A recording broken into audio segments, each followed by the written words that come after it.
சுத்த நாமத்திற்கு மகிமை உண்டாவதாக. இந்த காலவேளை உங்கள் அனைவரையும் ஆண்டவராகிய இயேசு கிறிஸ்துவின் இன்ப நாமத்தில் உங்களை அன்போடு வாழ்த்தி வரவேற்கிறேன். விண்துளிகள் வாயிலாக இந்த நாளில் சந்திப்பதிலே மிகுந்த மகிழ்ச்சி அடைகிறேன்.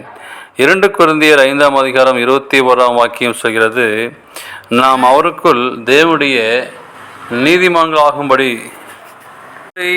நமக்காக பாவமாக்கினார் என்று சொல்லி வாசிக்கிறோம். ஆண்டவராகிய கிறிஸ்து வரும் வரை நாம் தேவனால் அடைந்த பரிசுத்தத்தை தக்க வைத்து கொள்ள வேண்டும் என்று வேதம் கூறுகிறது.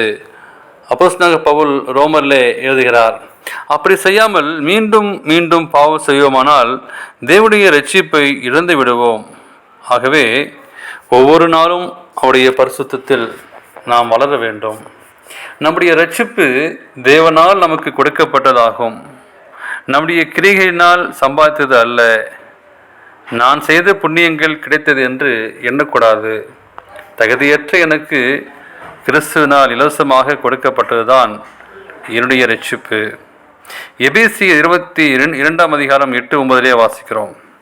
இன்றைக்கு சிலர் ஒருமுறை இரட்சிப்பு கிடைத்து விட்டால் அது நிரந்தரமானது என்றும், அதன் பின் நாம் பாவம் செய்தாலும் தேவன் அதை கண்டுகொள்வதில்லை என்றும் நம்புகிறார்கள். அது தவறு என வேதம் கூறுகிறது. நாம் மரணவரையிலும் பரிசுத்தத்தை காத்து கொள்ள வேண்டும். ஏனென்றால் பரலோகத்தில் இருக்கும் பரிசுத்தரை தரிசிக்க பரிசுத்தம் வேண்டும்.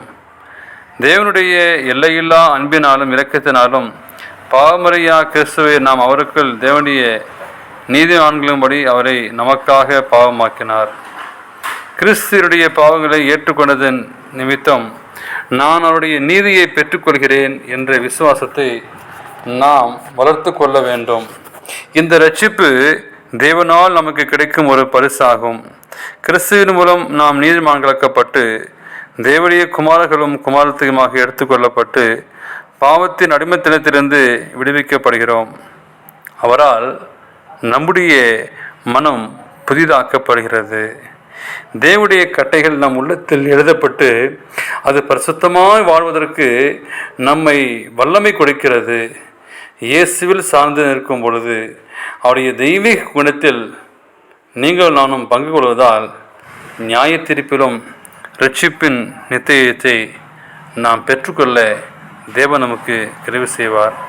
எனவே தேவனுக்கு பிரியமான பிள்ளைகளே, இந்த உலகத்தில் என்ன ஒரு செல்வாக்கு, ஆடம்பரம், வசதிகள் எது நம்மளை ஆட்கொண்டாலும், ஆனால் உங்களை என்னையும் ஆட்கொண்ட ஒரு தெய்வம் இருக்கிறார். அந்த தெய்வம் இயேசு கிறிஸ்து. அந்த இயேசு கிறிஸ்துடைய நம்முடைய வாழ்க்கையை ஒப்புக் கொடுப்போம்.